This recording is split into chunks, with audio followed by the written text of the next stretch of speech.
Okay, so last question for you, which is what does authenticity mean to you? These are these are like the best podcast interview questions ever. Thanks. Welcome to the latest episode of Authenticated with your host, Kate McLeod. I am intrigued by people. People watching, I love. People learning, that's where I'm insatiably curious. I'm interested in the why and how of the creative mind's pattern of thinking, the subtext to the creative thinker, or in its more conscious and malleable form, the creative conscious. Because when you are so clear on yourself via the triad of consciousnesses, then you become reflective to others. Meeting yourself is an infectious practice because what feels good is infectious and something I think we could all use a good dose of. So join me in conversations with a diverse arsenal of creative thinkers, from artists to entrepreneurs to serial thinkers ready to optimize their creative conscious. With me, self-made and self-proclaimed creative entrepreneur. Sounds hot, right? Hey, listeners. Thank you so much for being here. This is our 24th episode, and it's a magic number to me. I have a great association with 24. This episode is so good. I am so excited for you to listen. It's with Courtney Johnson, who is a professional builder of brands. She is absolutely incredible. I have so much respect for her. Unfortunately, we had a couple technical hiccups. We met online, and for some reason, her side of the podcast did not capture for 2 points in this episode.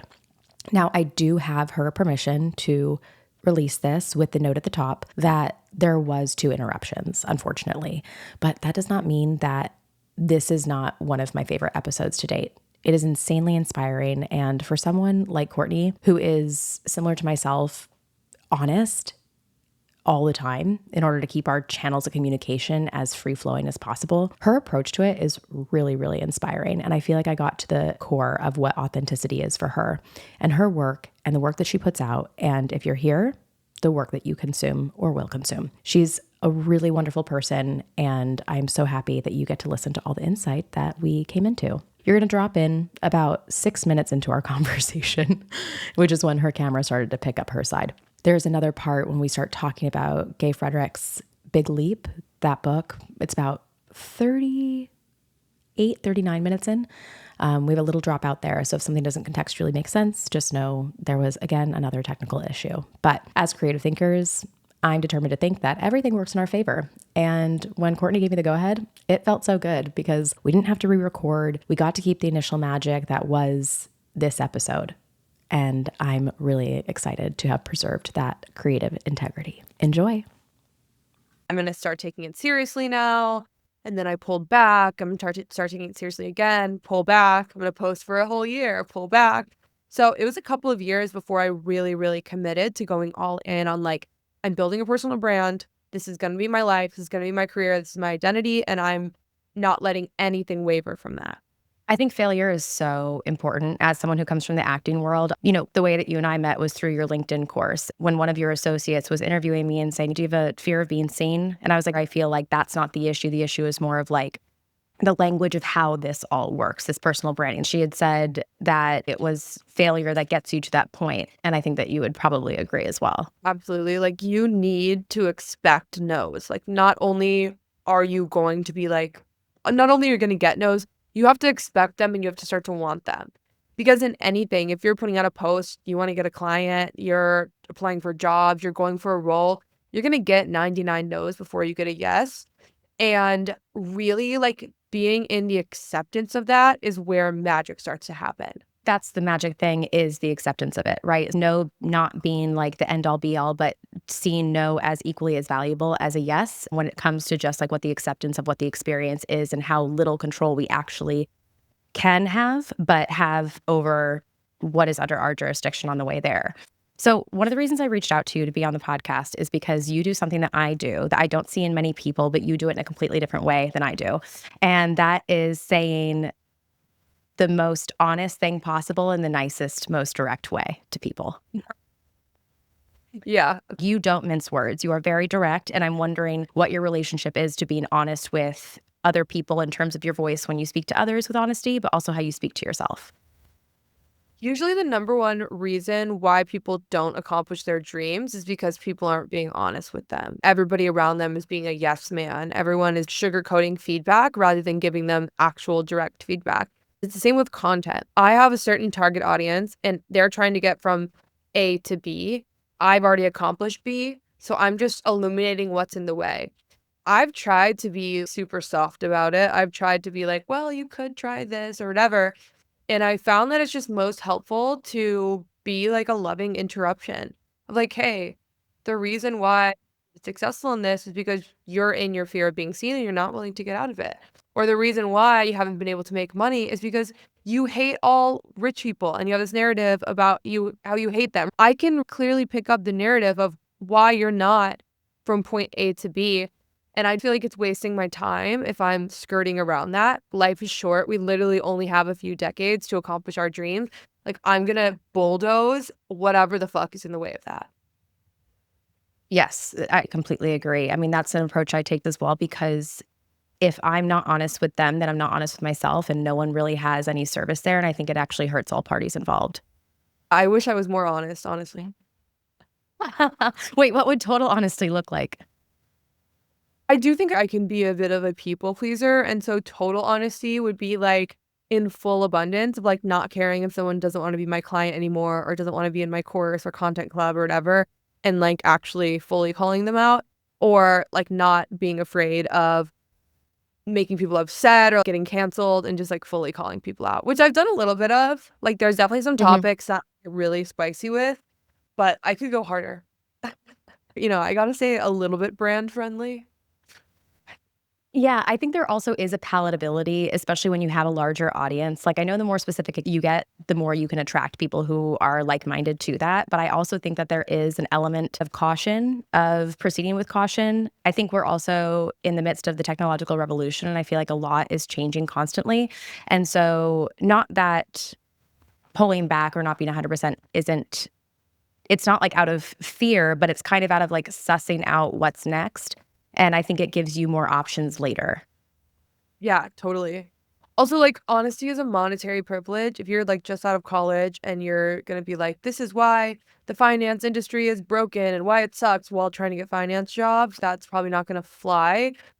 Or if you're starting to freelance for the first time or you're starting to coach or whatever, and you're like, this is completely what you're doing wrong and why you suck at blah, blah, blah, it's probably not going to go over well. There is a privilege of honesty that comes as you grow your audience, as you make more money and can like call in more money. And as you start to develop your audience, you can start to be more honest and filter because you're not like needing a client, you're not needing a job, you're not needing the approval of others. And so it's interesting because I just see people get more honest and more in their word over time.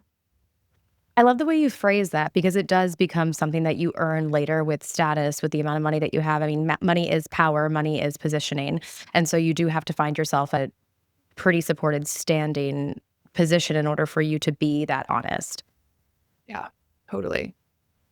Yeah, that kind of changed my mind a little bit about it too, because I just thought it was always a trait that I had. But I mean, looking at it as a privilege is also absolutely like another lens. Mm-hmm. It's both. It's both, yeah. What's the relationship, in your opinion, of honesty to personal brand? It's the only thing that matters, right? If you're trying to please everyone, you're not going to be able to build a personal brand. First, you need to be honest with your audience, actually share where you're coming from, how you're feeling, what your opinions are, and get honest with yourself. Because if you're not honest with yourself and you're constantly making excuses and you're constantly in victim of like, oh, I couldn't post because I was just tired yesterday and a lot's going on in my life and I'm really busy, so I just need to take a little bit of a step back. Like, and then you wonder why you're not succeeding. You got to get honest with yourself on where your own gaps are, or it's going to be really hard to step into that. The most important thing in a personal brand is consistency. It's being able to put the reps in every single day forever. And if you can't honestly identify that gap, you're going to be stuck in a victim spiral loop. Well, when you say a large part of it is consistency, to me, that's like the tangible evidence of honesty to other people. That's your audience being like, oh, we trust you because like you're consistently here. But when you're developing a personal brand, how can you develop a personal brand that reflects you back to yourself, so you continue to have that conversation with yourself, so you continue to be the most honest you version of yourself? Yeah, it's also just like not bullshitting yourself, right? It's not the algorithm that sucks, it's your content. It's not the trolls that are being rude. They're just reflecting back to you. How honest can you get with yourself? The level of honesty you can get with yourself and others and your audience is like literally perfectly correlated to the level of success that you're going to have. What is your personal bandwidth for your own honesty with yourself when you're honest to yourself? Yeah, I have a lot of like checks and balances in my life. I have a lot of coaches and friends and people around me that keep me accountable. And they do a great job of not selling out on me and not bullshitting me. And sometimes it's uncomfortable and sometimes it requires a lot of risk, but it's always, always worth it. Um, I really recommend that everybody works with a coach or a therapist or has a partner or a friend that will keep you accountable and call you out on your bullshit because it's almost impossible to do yourself. It's really, Mhm. really hard. Again, we can get in the stories very easily. You got to have that support system or you're just going to, again, you're going to bullshit yourself and then you're going to be stuck in mediocrity. Yeah. I mean, that completely checks out. Do you have any like cheat codes or personal touch points that you implement into your own personal brand so that you could do like essentially audits of your own? Yeah, my strategy is around outliers.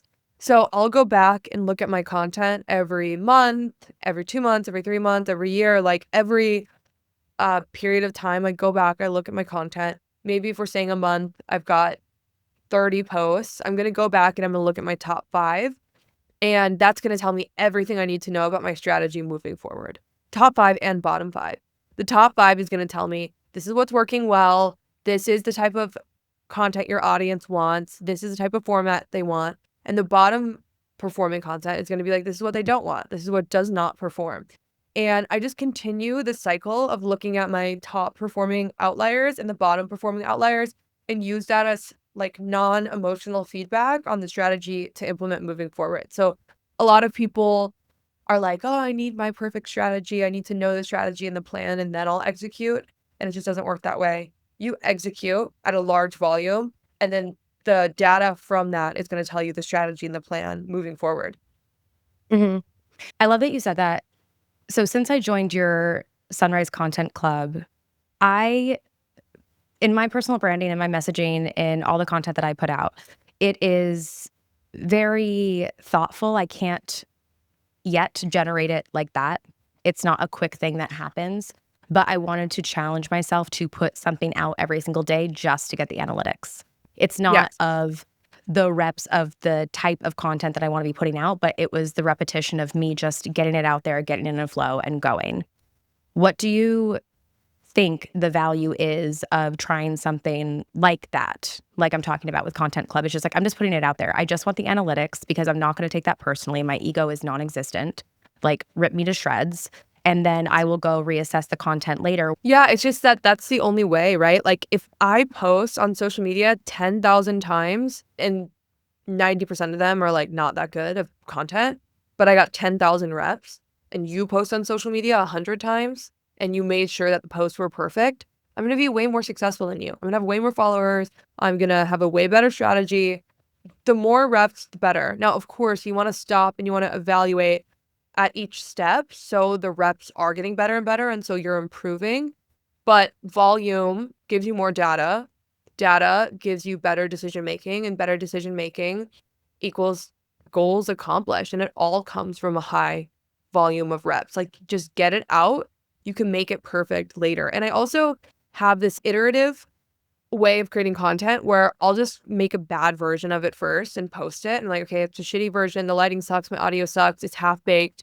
And then I'll make another version of it that's a little better. And then another version of it that's a little better. And eventually like version 10, and I'm posting them every time. Eventually version 10 later, like that's the one that takes off or goes viral. Now I know that that goes viral. I know that that's a lever I can pull and I can pull that lever whenever I want. The more volume you put out, the more levers you have to pull.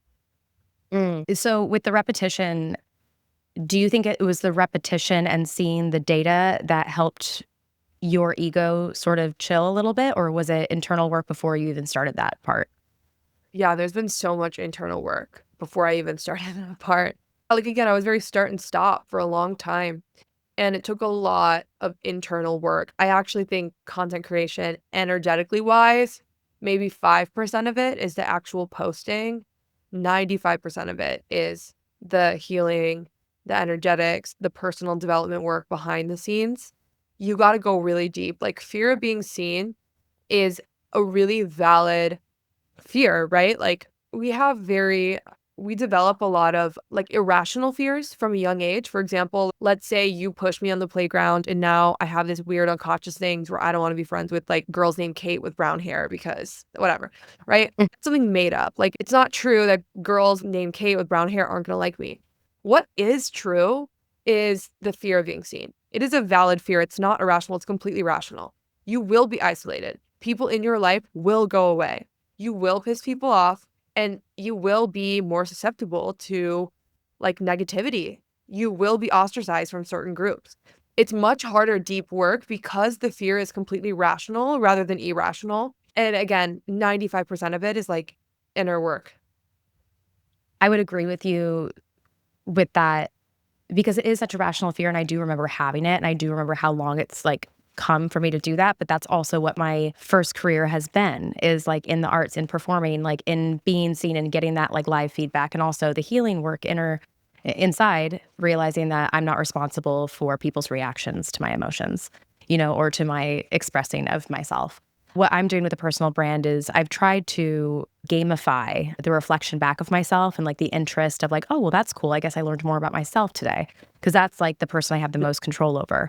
So with a personal brand, as we said earlier, like reflecting back who you are, what do you think about that sort of gamification for whatever the narrative is of the person that you're building the brand for, making it a game to see more of themselves and like get excited by that? Yeah, that's such a beautiful reflection because it is true that you come into more and more of yourself, like more authenticity as you create content. If you're on this content creation journey, as any other art journey. What was the second question you asked? Just how you could build a personal brand that would reflect you back to yourself in a way that satiates that mental gamification of, oh, I got to see more of myself. Yeah. Gamification, I mean, content creation really is gamified, especially since social media is set up literally like a casino, like psychological manipulation. Like, they actually use casino tactics. It's quite crazy. Anyways, yeah, I mean, how can you set it up in a way that gamifies? It's really just getting the feedback loop. Because what's beautiful about content creation is it brings you closer and closer to your purpose on earth. Like, if you feel called to it and you're doing it, you post a wide variety of content types, right? You post 1,000 different pieces of content. Those outliers are going to be able to show you not only what content performs well, but your purpose on earth. Like, when I started posting content, I was posting about Airbnb, I was posting about coffee shops in Austin, I was posting about my dogs, and I was posting about psychology, I was posting about Facebook ads, like all this random shit. Turns out, every single time I look at the outliers in analytics, it would always be like me talking about mindset, about LinkedIn. That's so fucking random and niche. But the fact that that pattern showed up over and over and over again, I'm like, okay, I'm going to play with this. Clearly, people like when I talk about mindset around posting on LinkedIn. So I'm going to post more. Okay. And then that feedback loop has started. I post more about it. People like more about it. My message is refined. I see the value that I bring. And the value that you bring to the world is pretty correlated with your satisfaction and the impact you're making and the money you make. So a mistake I see people make is they go in being like, oh, I need to stick within this certain niche. And I've never seen that work. I've never seen that be successful. What I see as successful is people posting about everything they're interested in and then narrowing it down from there. And if you want a shortcut to this, you should just ask your friends, like text 10 friends and say, hey, what do you come to me for advice for? What am I really good at? Usually it's a blind spot. And you get to play this game of, again, iteration and also getting feedback from others of where you truly shine. Because a lot of times, like, the thing is way too obvious to you. In fact, a lot of clients I work with would be like, yeah, Courtney, I did that exercise. My friends came back. They told me I'm really good at resumes, but like, that's easy. That's dumb. Like, whatever. That's too easy, right? A lot of people have this story that like things have to be hard. You have to work really hard to be successful. It has to be painful. And a lot of times we miss out on the thing we're truly good at because we're like, well, that's too easy or that's too obvious. Okay. All that makes sense. No, I love that. Like, all of that makes sense to me because you said the value I bring. From a young age, especially as women, we're told not to make it about ourselves. Don't make it about yourself, make it about the other person. So if you look at the analytics of a certain post that you, Courtney, posted, but then you see, oh, so-and-so didn't like it, and you make it about the other person, that's not their information. That's your information about you.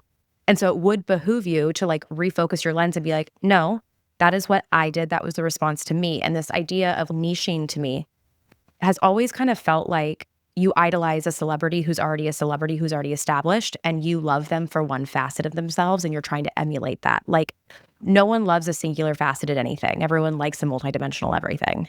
I mean, if I was to just post about marketing, I'd be like every other marketing bitch in the world, nothing interesting about me, right? But the fact that I'm posting about all these different things creates a category of one. I'm literally the only person in the world that's coaching on mindset for LinkedIn posting. Like nobody else is doing it. And that came because I created a category of one. So same for anyone. Like let's say your thing is project management and that's what you love and that's what you freelance for and that's what you post about. If you only post about project management, no one's going to give a fuck. No one's going to want to work with you. You're boring. But they're going to want to work with you if they resonate with you in some way.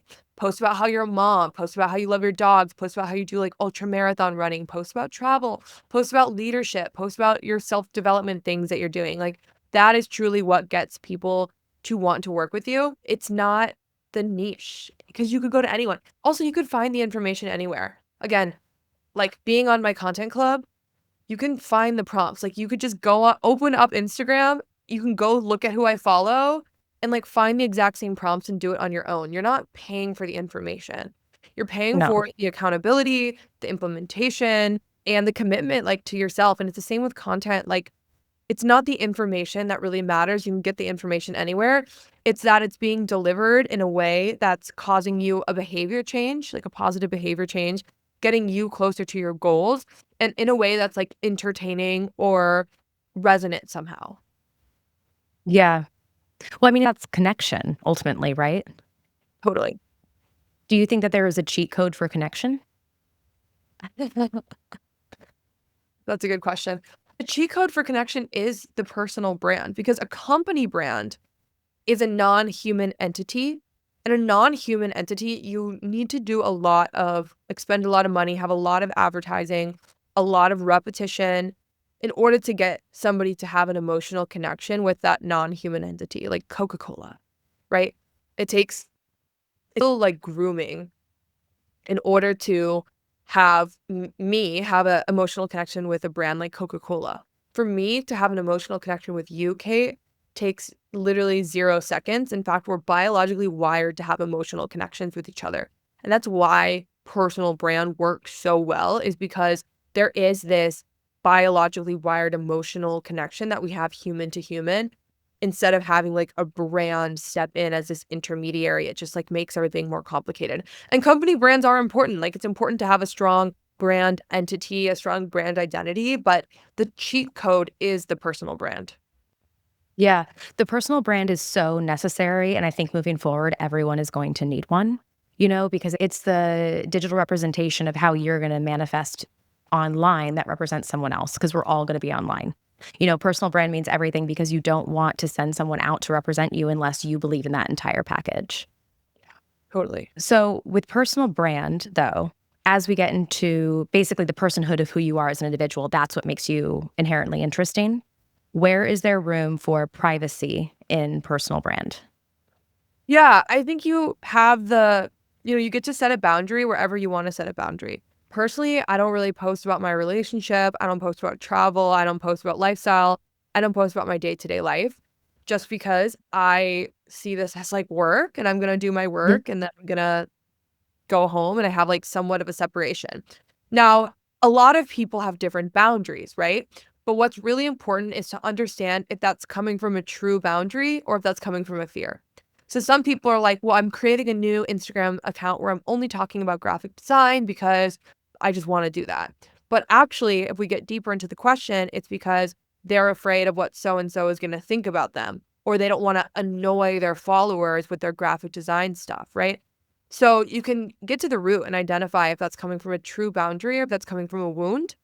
And that's how I think about it. So I have some boundaries, it's just because I have a limited amount of space to create, and I'm going to prioritize career and entrepreneurship over like lifestyle. Yeah, of course. And I think also too, like leaving space for you to be present in just those moments, that amplifies your boundary because it also expands you in that area. So you get satiated in that version of yourself. So when you come here, you're whole too. Totally. Yeah. Oh, that's so good. Yeah, you also don't have to do it all yourself. Like, you can hire a virtual assistant for $5 an hour for 20 hours a month. What's that? Like $100. And have somebody help you edit, help you post, help you repurpose old content, help you schedule it out. Like, it should be there is an initial time that you put into it, right? There's like the time of getting established, learning the platforms, whatever. And that time eventually peaks once you're really consistent. And then you can like lower the time. You can delegate. You can create systems that work for you. It doesn't have to be just like manually posting forever. So like if your zone of genius is like being in front of the camera, creating the content, and it's like your IP that has to, you'd want to streamline delegating the rest of it. Exactly. And I don't delegate all of it, but I do delegate some editing, some planning and strategy, some scheduling. And that leaves room for me to have a lot more like creative freedom because I don't feel so pressured. It's not like, oh my God, I didn't post today. What do I post? Like, I know a post is going out. Sure, it might be a repurposed piece of content that I've now repurposed 15 times, but I know something is going out and I know it's at least like keeping me on an upward trend. So when you make a piece of content, what is your expected life cycle of that singular piece of content? Literally forever. I'm never sad. Forever. Unless it's topical, unless it's like, this is a new Facebook update you need to know, and that's only relevant for like a week, I'm going to post the same things over and over and over forever. Like, I really only post the same like 5 posts over and over again, just different versions of them. That's so smart. Yeah. It's like behavior change, right? Like, for humans to create behavior change, you need a fuck ton of repetitions. Like, for example, let's say you're trying to lose weight. How do you lose weight? You eat less and you move more. Like, it really is that simple. And in order for somebody to actually implement the advice of eating less and moving more, for some people, that's going to take tens of thousands of repetitions of hearing the same message and hearing the same message in different formats from different people in different ways until it finally clicks. Like, a lot of this is very rooted in like psychological manipulation, truly. And you can use a lot of different words for it. Some people use marketing, but it is like human behavior change, psychological manipulation. And the most important is like propaganda. The number one rule in propaganda is repetition. And as content creators, we are influencing other people's behavior change or influencing other people to have a behavior. And repetition is the most important thing around that. So again, like one of my messages is the reason why you have a fear of being seen is because there's a time in your life where it was not afraid to be seen.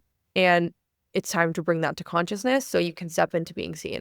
I probably said that 500 times.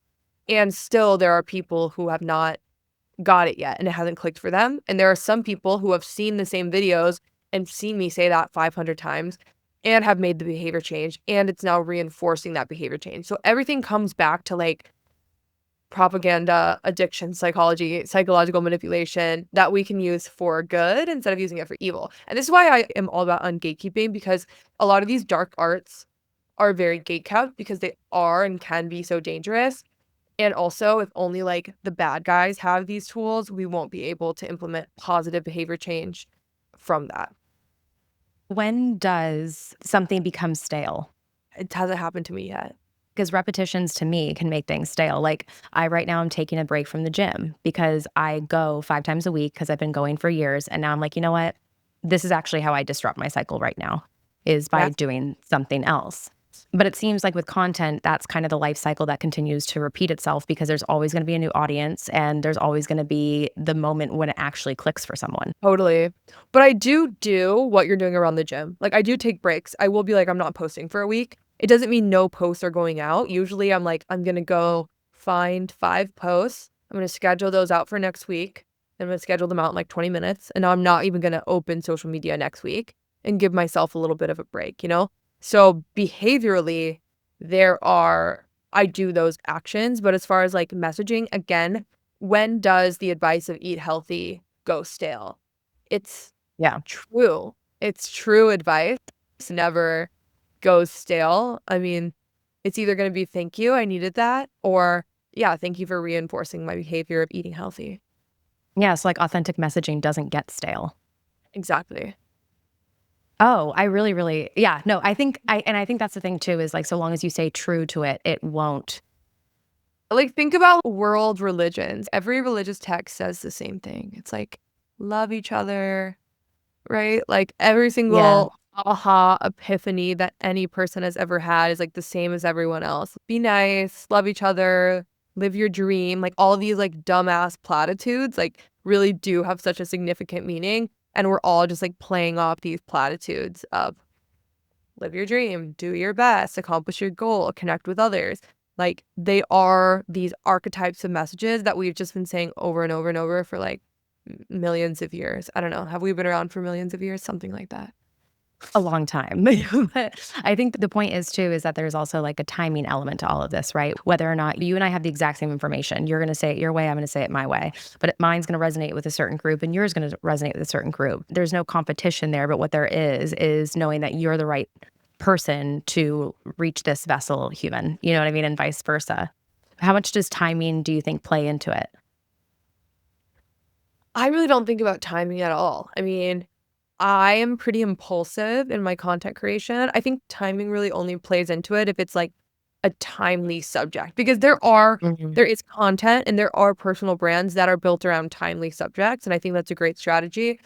But yeah, I really don't think about time at all. I'm just gonna keep posting my shit, and it's gonna resonate. But I do love that you say like that is really important. Like, let's say again, you talk about losing weight. If I talk about it and you talk about it, Kate, and we say the same thing, you're absolutely right. Some people are going to resonate with me and some people are going to resonate with you. And some people are going to resonate in different ways. Like, you could resonate with person A because they're also a mom, or you're also from the same type of small town, or they talk like you, they look like you. Maybe they share very vulnerably and you resonate with some part of their story. It could also be unconscious. Like, all of our decisions are made around unconscious biases, like basically recognizing patterns in the past, and like our consciousness recognizes patterns. So even if I am not conscious to it, but the pattern is that like someone that looks like you, Kate, is like a friend and like cool and like looks like my age and someone I want to hang out with, that then I'm gonna want to work with you, right? There's enough room for everyone. And I truly believe, like, first of all, the amount of people that are called to be a content creator is very small. It's like 1% of the population is called to create content. Even less than that is actually going to do it. Most people are like, okay, I want to, but I'm just not going to do it. Even less of that want to do it, but they don't have the emotional capacity. And even less of that are going to be consistent. So just starting out, the amount, like 96% of podcasts don't go past episode 3, right? So just like by having 4 episodes, you're already in the top 96% of the podcast, right? So most people that feel called to content creation won't do it. They're too afraid. They're not willing to do the internal work. And even less of those are going to be successful. So really the only initiation, the only way to actually like succeed is to be consistent, and like that's it. That's the game. And so few people do it that I know some people have this story around like, oh, it's saturated, my industry is saturated or whatever. It's actually not saturated at fucking all. There's room for everyone because there's so few people. Well, my response to that is like, oh, it's saturated is always, well, is it? Is it actually? If you actually look at it, is it? No. And if you're feeling called to do something that is for a specific reason, what is that specific reason? And if you're talking yourself out of what you are naturally called to do, okay, so then there is some healing that needs to happen. You talk about like the like I love the analytics of this because there's like that grounding factor, right? It's like very matter of fact. I feel like I can emotionally detach for a second and just be like, these are analytics, this is like facts. But what about when you've had to deal with repercussions to something that you've posted or something that you've said in an idea that you've put out? Yeah, I definitely have had to deal with repercussions. Like, I've had people be really upset about what I've said. I've definitely communicated things the wrong way. I talk a lot about money, and money is definitely my most activating content. I grew up in a really, really small town, no economic opportunity.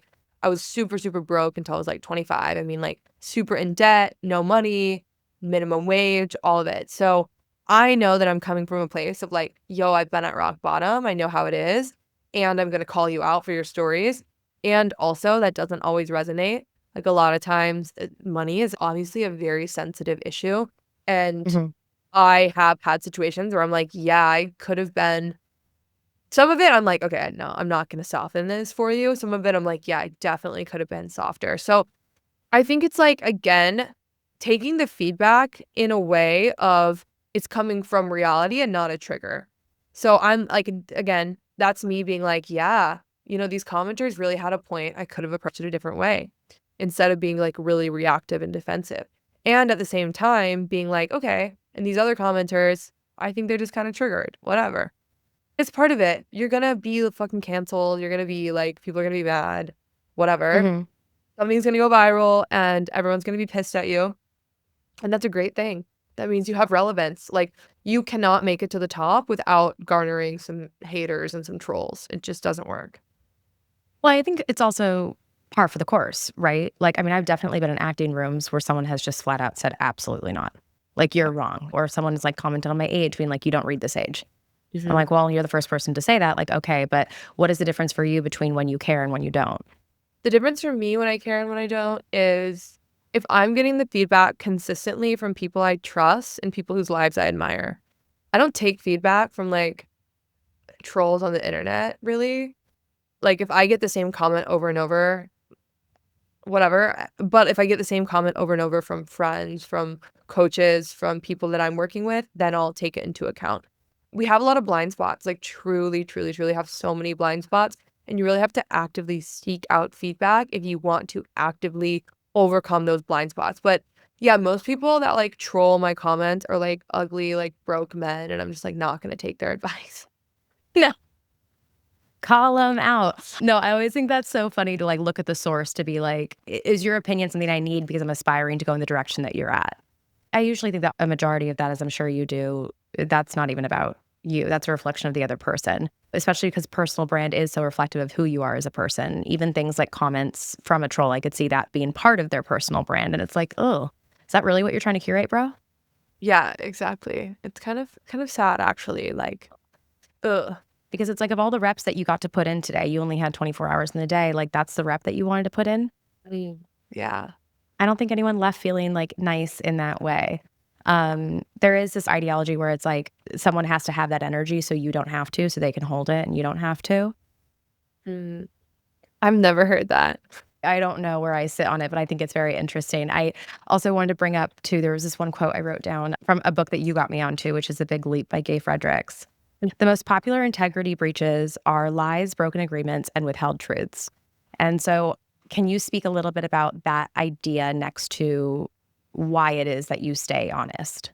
Keep your integrity, keep your word, be on time, follow through, whatever. Don't be like a flaky ass bitch. Yeah. But withheld truths, wow, that's where we're missing. That's where we get to risk. That's where we feel really uncomfortable and we sell out on people around us. And I notice myself doing it. Like, I work with clients every day and I will go into people pleaser and not actually tell them what's in their blind spot and what's in their gap. And that's like selfish of me to do. So I feel like the third aspect of the unsaid truths with the intention of bringing somebody into their dream and their goal and bringing them closer to their greatness is, in our society, culturally, the missing piece to success. And again, if you're desiring success, it's going to be really hard to do that without objectively getting feedback from people around you. So then who have been the people in your life who have been the most honest to you and helped model that the best for you? Yeah, like really coaches that I work with. My partner, he's like pretty honest with me. And friends, like it's really friends that are more successful and accomplished than me. It seems to be part of their language. I have been studying what I call A players for many, many years. In fact, I just wrote a book about it. In the Congrats. yeah, thank you. The A players in the world culturally give feedback to each other and culturally are not triggered by that feedback. So it's like, how can we start to integrate this into other cultures? Like, how can I integrate it into the culture of Content Club, into the culture of my coaching, into the culture of my containers? In the same way, like a really good sports coach will. Like, I always just bring it back to like, okay, yeah, that's like a really good sports coach would like hold me high and not put up with my bullshit. Yes, the people and mentors in my life who I've respected the most have been the ones who have seen my potential at its highest, in the way of like, no, I know that you can do better. And I know that your lazy day is actually very easily disguised as someone's best. You can do better. Go. Yeah. I mean, Yeah. oh my God. Yeah. Somebody's lazy day, it's being their best. I resonate with that. Okay. So last question for you, which is what does authenticity mean to you? These are these are like the best podcast interview questions ever. Thanks. Authenticity is like a clearness. It's clearing yourself from your stories, from your limiting beliefs, and from everything that's not authentically you. It's like the message and the resonance that's underneath all of that, right? We're conditioned from a very young age. We develop stories, we develop coping mechanisms, we develop protection mechanisms. And I believe the more you can strip that away, the more you come back to your own innate authenticity, which again goes back to the fact that personal brand is 95% a internal self-development journey around your triggers and moving through your triggers and seeing what's on the other side than it is an actual like posting stuff online journey. So authenticity is the clear version of you. I love that. And I lied because now you just inspired something else I want to ask you, which is like I've been fascinated recently with my research of whether or not the body is smarter than the brain. And I can't tell you which one is. And the attunement to listening to yourself requires you to speak both languages. When someone is trying to define their own personal narrative to translate that into their personal brand, what are the tools to actually listen and hear yourself with the brain and the body? Yeah, first, it's the body and brain, which one is more powerful? They're gonna fight with each other. What's most powerful is your dream. That's where you can ground into an anchor. Don't ground in an anchor to your thoughts. You're gonna go into like a logic spiral loop. Yes, you can ground into your body. And also what I find is that it can be a cop-out sometimes of like, oh, but my body is feeling tired. But my body is feeling like, oh, but I don't want to push anymore, right? So anchor to your dream. Like when you're in a neutral state, really understand what your dream is, understand the impact that you're meant to have on this world, create your non-negotiables, and don't stray from the non-negotiables. Now, the non-negotiables shouldn't be like anything extreme. It shouldn't be like, I have to go to the gym every day, I have to post every day, whatever. No. Your non-negotiable could be at least once a week for 10 years. There's going to be at least some type of post going out, and that's a non-negotiable, right? Maybe, again, the non-negotiable is not going to the gym every day. It's non-negotiable that I'm going to move my body in some way every single day, no matter how shit I'm feeling. I'll stand up and do 10 jumping jacks. I'll do a little bit of a stretch. I'll go on a tiny walk with my dog, even if I have the flu and I'm sick. I know that can make me feel better, right? Those negotiables, the absolute micro moments that are absolute bare necessity for your dream. And when you anchor back into that, anything becomes possible and the noise and the stories totally go away. And then what was your second question? Well, I think you answered it because a feeling is something that incorporates the body and the brain. And so when someone is defining their narrative, I think listening to with an anchor to your dreams, but then listening to what it is that you're feeling, which involves both your body and your brain, I feel like that's like a good channel of communication within yourself to tap into, to be like, is this resonating? Is this the right thing? Because I think that's where your instinct sits. Totally. And also creating space and being impulsive as well. I find that people's best ideas and best performing content come through impulsivity. So you're driving, you're in the shower, you're on a walk, and you're like, oh my God, that's such a good idea for a business or for a piece of content or whatever. I'm going to write that in my notes app. And then you just never come back to it. if you were able to be more in flow, be able to shift your emotions and shift your energy intentionally and act on those impulses extremely quickly, like that's where a lot of magic happens. Oh my God, you are so right. That is something that I've been trying to implement in different ways by giving myself safeguards to support myself when those ideas hit. So different recording devices around or like camera set up on a tripod kind of a deal so that when the moment hits, it just happens and there's not room to overthink. When I started getting analytics of consistency with Sunrise content, I was like, oh, okay, well then all I need to do is just figure out ways to make all this faster because I am so highly creative. It's like by the time the next idea comes, I'm so excited by that there's not enough time to take action on the former. Thank you so, so much for coming on here. I mean, I am a huge fan of you, and I just really love everything that you're doing to impact the world in the way that you're doing it. Yeah, thank you. Thank you for having me on. Of course. Wait, so tell us the name of your book, when it's coming out, Oh, and where people can find you. you can find me on TikTok at Courtney Johnson, Instagram at Courtlyn Johnson, LinkedIn Courtney Johnson. Just Google Courtney Johnson social media and I'll come up. My book is called Career Cheat Codes and it comes out in the spring. Very excited for that. And yeah, my Sunrise Content Club, we meet every day from 8 to 9 a.m. I give you a prompt, we brainstorm, we walk through it together. We all post at the end. So it's a great container to come in if you are desiring consistency in your content. And yeah, again, if you Google me, it'll come up. Thank you so much. Amazing. Yay. And that's the latest. I'm honored to have been part of your thinking sphere today. Feel free to share, like, and subscribe on this platform or follow and participate on any of my social media platforms. If this practice intrigues you as much as it does me, then join us in the Me3 community, where we will work directly and you will curate a mindful method of thinking to define your own creative conscious. Thanks for listening to the latest episode of Authenticated. I love that you're here.